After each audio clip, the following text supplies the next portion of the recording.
Mlivyosikia, kesi imeahirishwa, na upande wa kuahirishwa kesi na mambo ya kitaalamu ya kesi atazungumza Dr. Nshara, mwanasheria mkuu wa chama.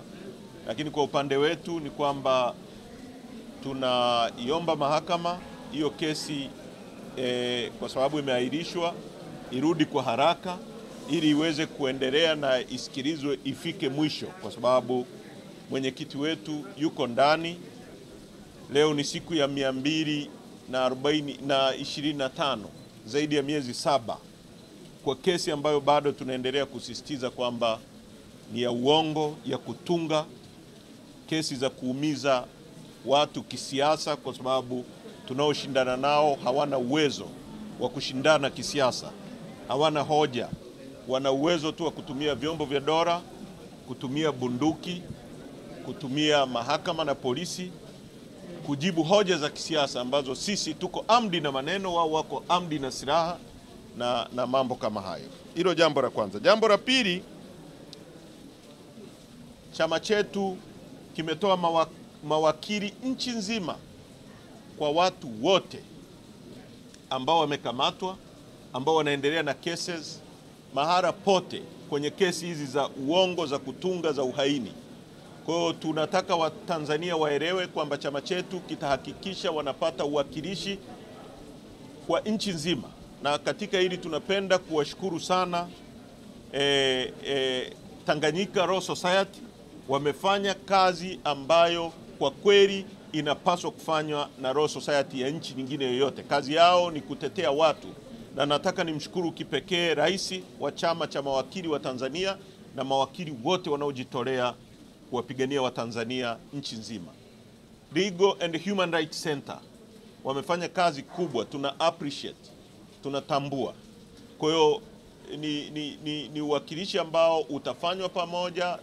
Tanganyika Law Society wanatoa watu, Legal and Human Rights Center wanatoa, na sisi Chadema kwa nchi nzima mawakili wetu watakuwepo kutetea Watanzania wengine wote ambao wanabambikiwa kesi. Kwa hiyo mkurugenzi wetu wa sheria na mwanasheria mkuu wetu wa chama wataeleza into details namna ya kushughulikia hayo mambo.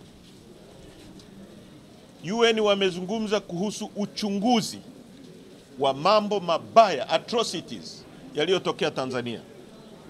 Sharperville massacre, waliuawa watu 164 kule Afrika Kusini. Hapo wameuawa watu wengi zaidi. UN wamezungumza na wametaka uchunguzi ufanyike.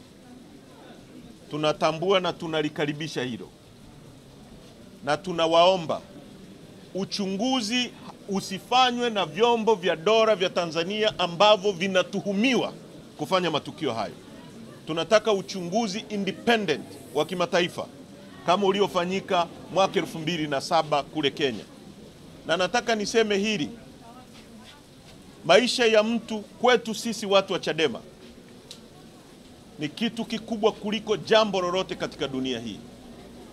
Kwa hiyo hili jambo la watu wetu waliouawa, Watanzania waliouawa, hata nani ajidanganye, halitafichwa chini ya uvungu, haitakubalika.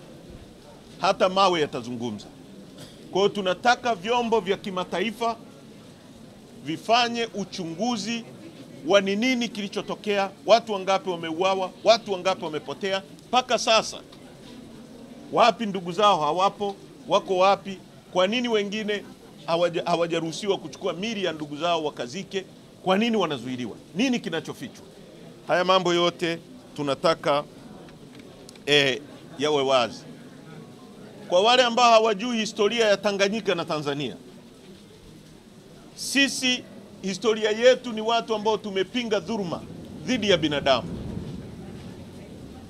Serikali yetu ya wakati huo ya Mwalimu Nyerere iliwakaribisha wakina Mandela hapa na Umkhonto wa Sizwe kupinga makaburu waliokuwa wanaua watu weusi, wanateka watu, wanabagua watu. Tulikaribisha watu wa Angola, Namibia